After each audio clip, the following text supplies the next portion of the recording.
Chapter 2691. You, on the other hand, do you know why I've been asking you to take birth control while also asking you to use skincare? You're different from the other women because you don't know when to be content. I knew this day would come. Zephyr pushed Roxy away. Roxy looked like a flower that wilted. You said that you're pregnant. Why don't I ask the doctors to check if you can get pregnant? Her pregnancy was fake because she just wanted a way out. But why? Why did he have to be so cruel? She laughed. If you knew, why did you keep me by your side? Because of this face. You knew you were just a replacement but still stayed because of the money and status. I had said that I wouldn't take you too seriously. We were just getting what we needed. Do you really think that you're good enough to make me stay? Just because of that face? That's so stupid. Zephyr's mind had always been clear, but he pretended that wasn't the case. Roxy had been under the impression that Zephyr wouldn't get tired of her just because she looked very similar to Daisy. Even if she was great with men, whatever she did only worked with older men. Zephyr never had trouble getting a girl, so why would he fall for her beauty? Roxy was numb as if all her plans had been foiled. Her blind confidence was torn apart. News about Roxy circulated online for a long time and was only replaced by news about the cast for Donnie's movie. James's team retweeted updates about the movie. #Hello, Mr. Ledger. After his photo in the character's attire came out, it shot into trending. James's future is going to be bright. #the man who I've idolized for years. I hope you have a bright future. All James needed was the fog to disassociate his name from bad acting. His acting is just alright. Why are you so salty? Do you know him? He can act, but he kept getting characters that are assholes and never got the chance to perform. He has improved a lot.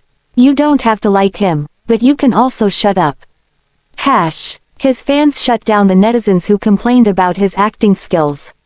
A lot of people found out that Who Killed Her was adapted from Freya's script named Suicidal Christmas. Everyone who had read Freya's novel even managed to find her pen name. Freya had also written the original screenplay of The Fog, but since she wasn't famous then, the rights were sold by Zither, the website where it was published. It was later adapted into The Fog. The writer who bought the rights and rewrote the script was famous because of Freya's original work. The website violated copyright laws. Shouldn't the copyright be with the writer? How could they sell it without checking with the writer? Disgusting. Mrs. Goldman is so nice not to take action against them. Daisy's sister-in-law has bigger fish to fry and wouldn't care about such a small website. Since Donnie Winslow is adapting the script, they wouldn't really care what the website did because they look down on her. Freya never expected her alias to trend because she had stopped using it years ago. Chapter 2692. However, when Freya saw that people started to talk about her work on Zither, she was excited about it. She was at least getting some recognition. Suddenly, she received a call from Leia. Freya, I heard Norman say that you and Donnie are back to get ready for your new movie. How is it going? Freya got up, walked to the window, and then smiled and replied, the crew is building the set at the Kong ports, but we won't start filming soon. We need to train the actors first. Leia teased, you're starting to become a famous screenwriter now.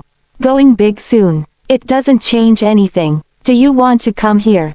Leia paused upon receiving her invitation, then smiled.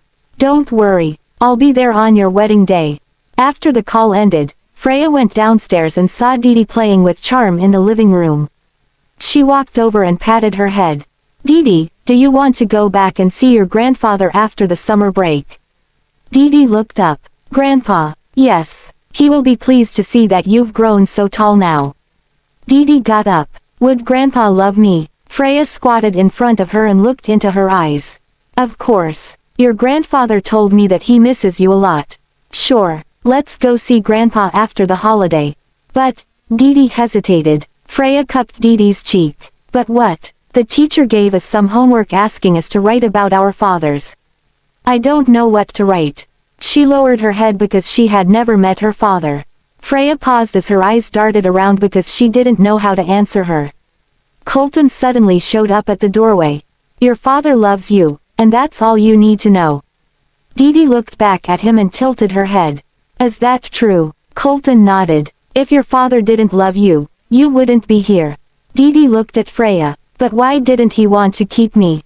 Freya touched her hair. That's not true. He is just not around anymore. Do you know the stars in the sky? He's watching you from there. Even though it was a fairy tale lie, telling her the truth would be too much for a child. Stars? Didi looked down. My teacher said that people will turn into stars after they leave. So, Dad left us already, right? Colton walked behind her and placed his hand on her head. But you can see the stars if you look up. Didi nodded. Colton nodded too. We'll turn into stars one day, and you will too. Freya looked up at Colton, who looked so serious, and couldn't help but chortle. Didi seemed to know what to write then, so she picked up her book. I'll go finish my homework then. She went up the stairs. Charm watched her go up and started baby talking while reaching out her hand as if she wanted to go with her. Colton picked her up. She's going to do her homework, so you can't be with her, okay? Charm wasn't happy with that, so she waved her hand around, grabbed his face, then pushed it away. Freya got up and grabbed her tiny hands. Our little baby is angry. Charm didn't want her father to carry her anymore. Colton rubbed his temples. This kid must have learned from you. Chapter 2693. Freya took Charm into her arms. Are you unhappy? I don't even have a choice. Colton chuckled helplessly. He put socks on Charm. You mother and daughter are both in on this. You're bullying me, Freya said to Charm. Kiss your daddy, or he will be unhappy. She moved Charm closer, and the latter planted a sloppy kiss with saliva on Colton's cheeks. Colton was annoyed but still hugged both of them and kissed them back. Didi wrote an essay. My dad is a star, and got first prize in her year. When she read out her essay during the assembly, all the teachers felt sorry for the little girl who had lost her dad. Freya and Colton were there at the beginning of the school year event. They stood outside her classroom and listened to her reading it. Freya pressed her lips together, but Didi saw her through the window. She smiled and waved at her to cheer her up. Her class teacher walked over. Are you here to see Didi?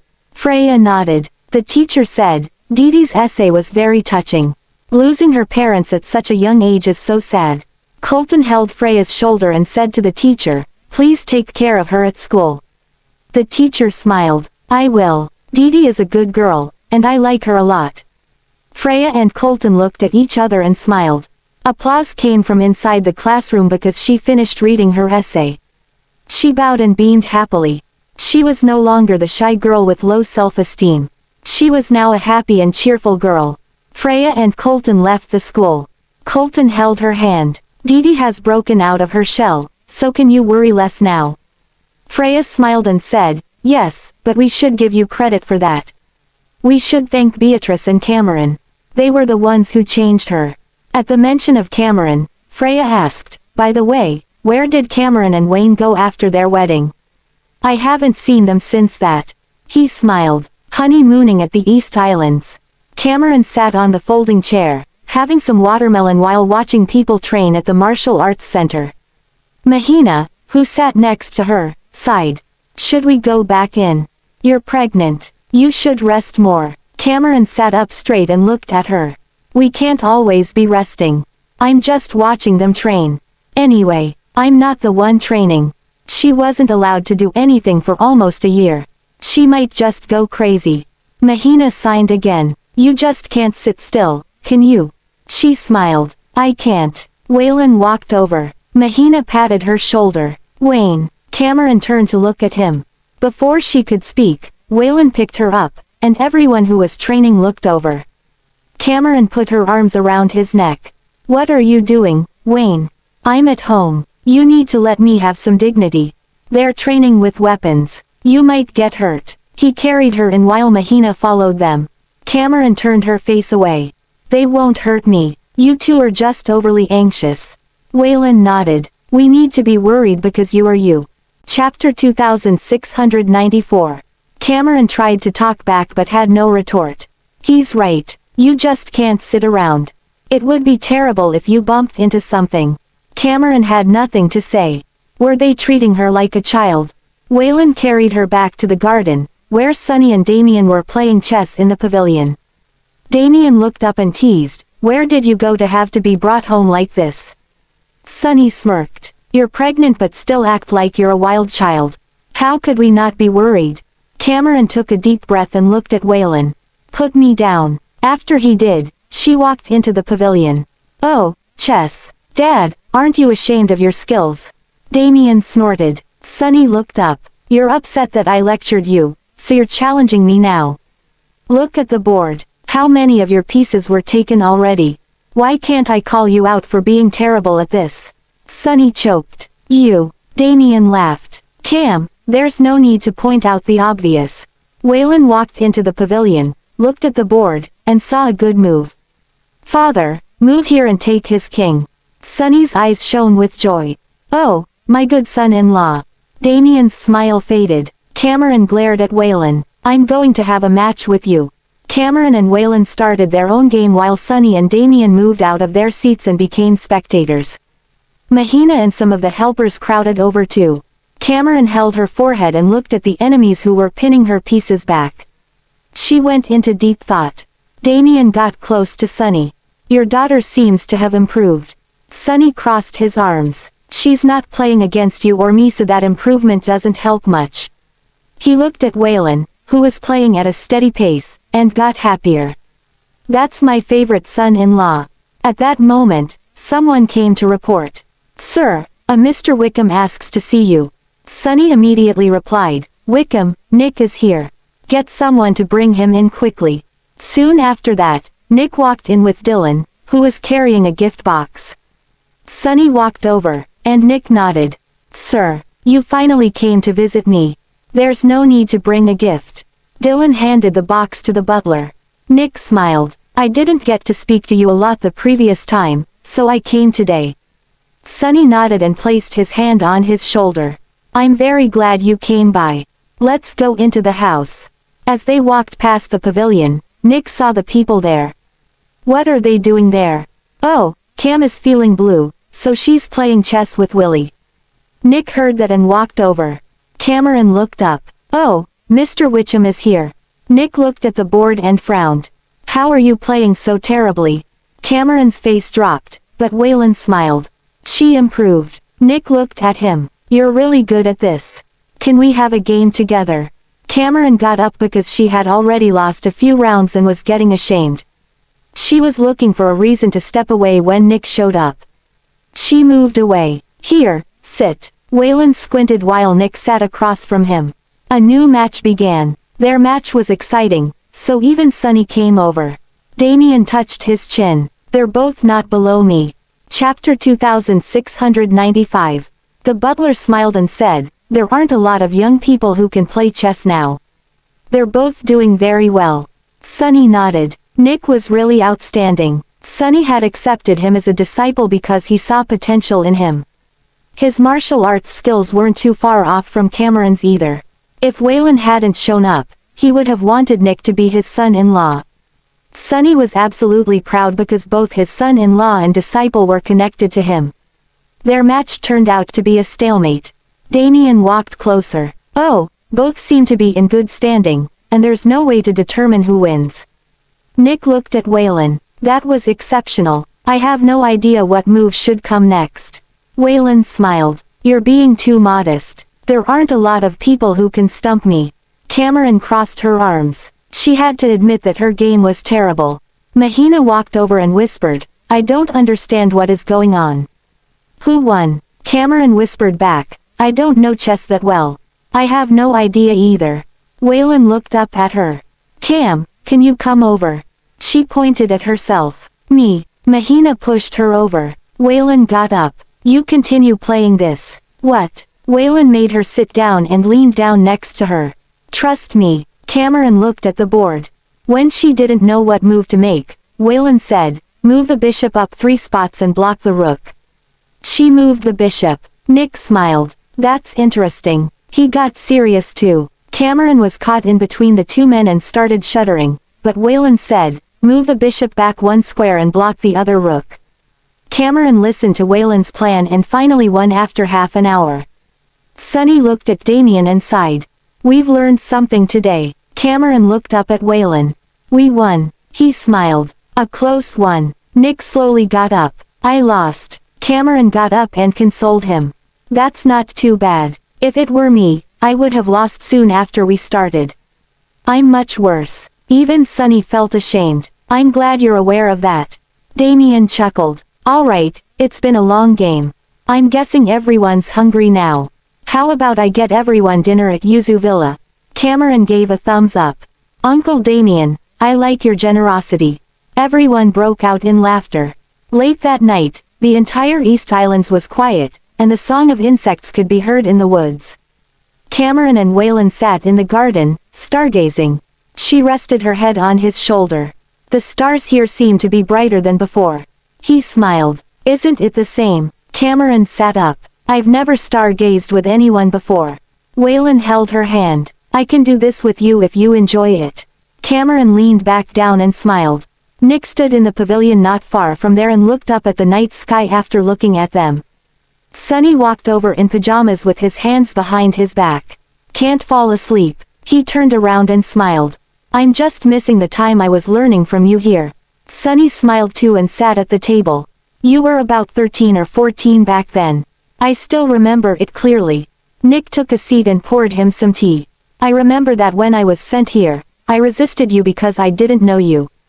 Cameron beat me up because of that." Chapter 2696. Picking up his cup, Sunny chuckled. "I raised Cam as a son for more than 20 years. She had a fiery temper before I sent her to the military school." Nick did not say anything. After a long while, Sunny looked at him and continued. "Nick, although you're my disciple, I've long treated you as my son. My wife passed away early, and now Cam is married. I think I've already lived my life to the fullest. Now, I'll just have to wait until death comes and claims me." Nick's pupils flickered, and he said, "You are in good health and are still far from the end of your life." Sunny chuckled. "I still have about 20 to 30 years left, but it'll come sooner or later." Nick took a sip of tea. "When are you getting yourself a wife, then?" Nick froze for a moment when he heard the question. However, he soon regained his composure and replied, "It isn't the right time yet. I'll just go with the flow and wait for the right person to show up." Sunny drank the tea and said, "You're right. You don't know when the right person will appear, but they'll eventually appear anyway." 4 months later, the Honorary Gold Award Film Festival was held in Asperia.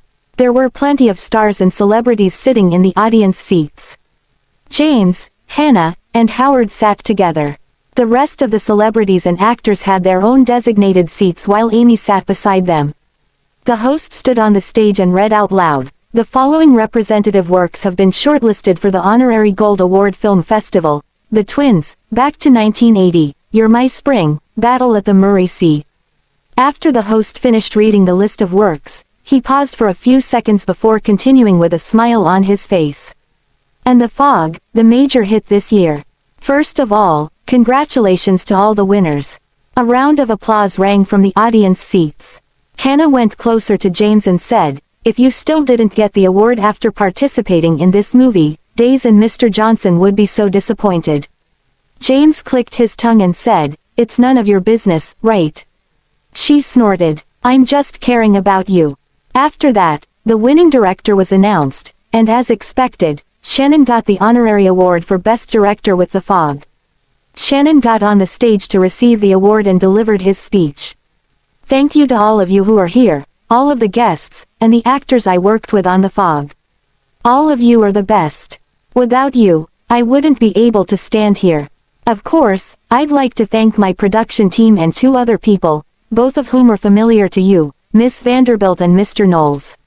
When we were shooting in Coralia, we encountered a blizzard and were left in the snow because our car broke down. It was Daisy and Mr. Knowles who gave their car to the production team so they could evacuate with their equipment while they stayed with us through the blizzard." Everyone in the audience's seats fell silent. Shannon gripped his trophy tightly and continued. "Although we faced a lot of problems during the shooting, We still made it in the end and were able to get such a positive response from everyone.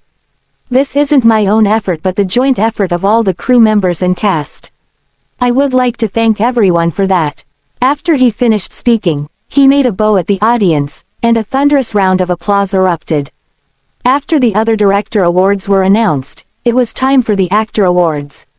There were more than 10 nominated actors. Some of them were veteran actors, while others were experienced actors. Even Howard and Daisy, who couldn't attend the festival because of her pregnancy, were nominated. The host flipped to the last page and said, "Seems like we still have one more winner, and this is surprising. This nominee will receive an award for the first time. He's able to get approval from the public for his first movie, so I'm sure he must have put in a lot of effort." Chapter 2697. Everyone turned their heads and focused on James. Even James himself was stunned. "Since we're going to surprise him, we decided to put his name at the end of the list. Come, let's give Mr. Tell a round of applause to congratulate him for winning the Best Actor award for his first movie, The Fog." James rose to his feet in disbelief as everyone applauded. Hannah pushed him and said, "What are you still waiting for? Hurry up." James's head was blank as he walked onto the stage. After he took over the award, he would give a speech. However, he was silent for a long time and blurted out, "I'm not dreaming, am I?" Everyone in the audience seats chuckled. The host laughed and said, "You're a real actor now, Mr. Tell. Since you can receive this award, it means that everyone has acknowledged you. This isn't a dream." I don't know what to say," said James, his voice thick with disbelief. "I feel like the sun has risen from the west. Even now, I still can't believe I won the award. I know I'm not a good actor, and my manager thinks I'm no good, but I'm grateful that he didn't give up on me." After he finished speaking, he fell silent for a moment before continuing. "If I want to thank someone, the first person I want to thank is my manager. Although he isn't the nicest person in this world to deal with, he's still a very good guy. Of course, I need to thank Daisy as well. Without her, I wouldn't be standing here to receive this reward. When I return, I'll treat her like a god and worship her daily." "I'm just kidding, please don't take it seriously." Sitting at the back, Charlie shook his head as he felt embarrassed due to James's nonsensical speech. Things did not end after James gave his out-of-the-ordinary speech. He made it to the top search in Google Trends, and even his own fans started to tease him. They said that he looked like he was walking to the guillotine to accept his death instead of to the stage to receive his award. When he was giving his speech, he sounded like the host was holding him at knife point, so he simply whipped up something due to his nervousness. Soon, Daisy published a post on her Facebook account and tagged him. #as expected of you, my dear brother. James replied by tagging her as well. #God, please accept my bow. Charlie joined the fray and tagged James. #please don't tell others that you're one of Tenet Media when you go out later. James replied to Charlie by tagging him. I'll just tell them that I'm yours. It's the same, right? All of the netizens were laughing in the comments section of James's Facebook. Ha ha ha, his manager must be so speechless about him. Keep it going, James. If you want to be successful, Daisy is your only option. Don't worry, Daisy will cover you. He's a handsome young man when he isn't speaking, but when he opens his mouth, he becomes a completely different person. At Taylorton, Daisy was laughing while scrolling through the comments. Suddenly, she felt a pang in her stomach, and Nolles hastily put down the milk in his hand. He walked over to her and asked, "What happened?" "My stomach, it hurts, am I in labor now?" she cried. Gritting his teeth, Nolles picked her up and rushed out of the room to call for help. At Basberg Obstetrics and Gynecology Hospital, Freya, Colton, Maisie, and Nolan had come to the hospital. When Maisie saw Nolles, she asked, "Is Daisy having labor soon?" Nolles nodded as he watched worriedly toward the delivery room. Her due date came earlier than expected, and he was afraid that something might happen. Freya comforted him. "Don't worry, Daisy will be fine. Chapter 2698. Nobody knew what was going on in the delivery room. Maisie and Nolan were worried about Daisy, while Freya and Colton were waiting with bated breaths. Nalace was pacing back and forth in the corridor. He knew that labor was a dangerous process. Even though medical technology nowadays was advanced, the women giving birth would suffer more or less. 2 hours later, the doctor came out of the delivery room. All of them gathered around him and asked, "How is she now?" The doctor was stunned for a moment, but he soon came around to his senses and asked, "Are you all her family members?"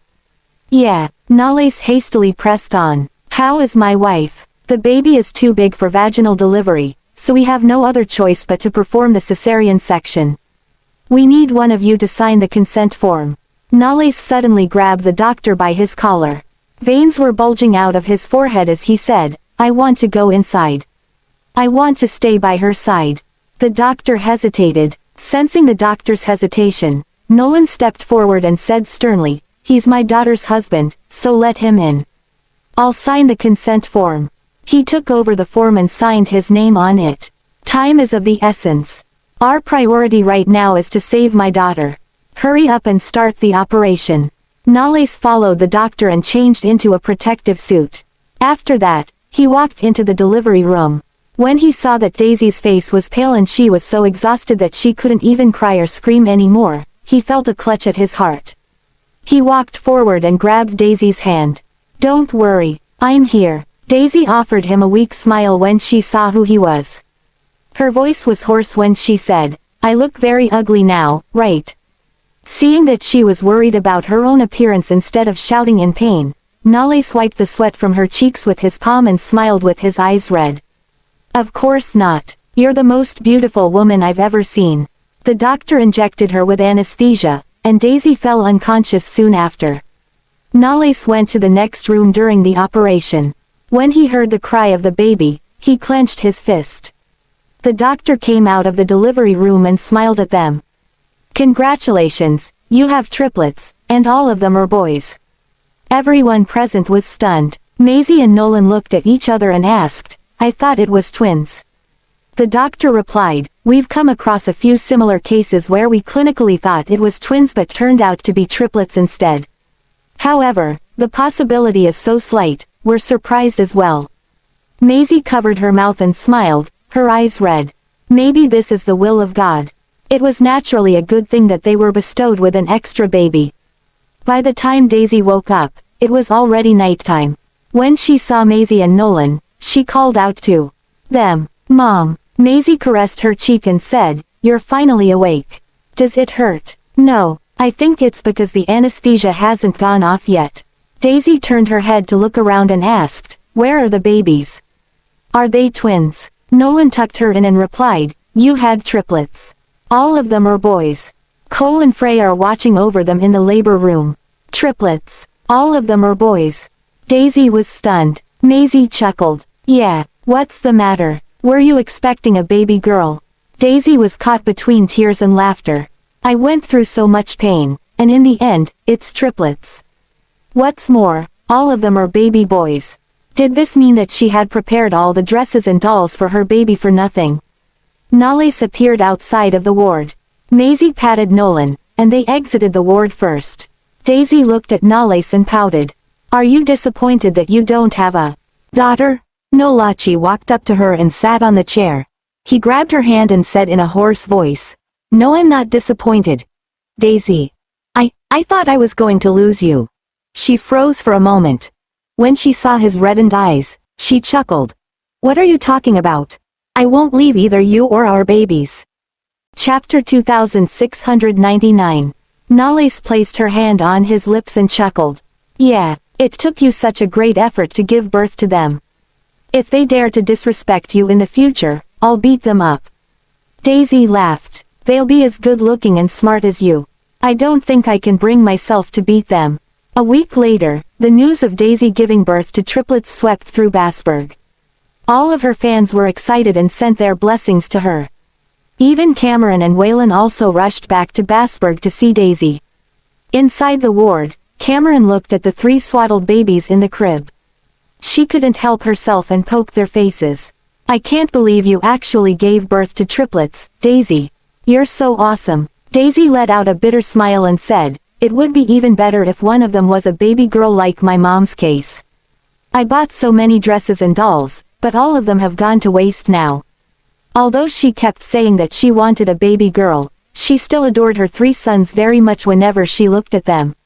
Waylon stretched his arm and petted her like he used to do in the past.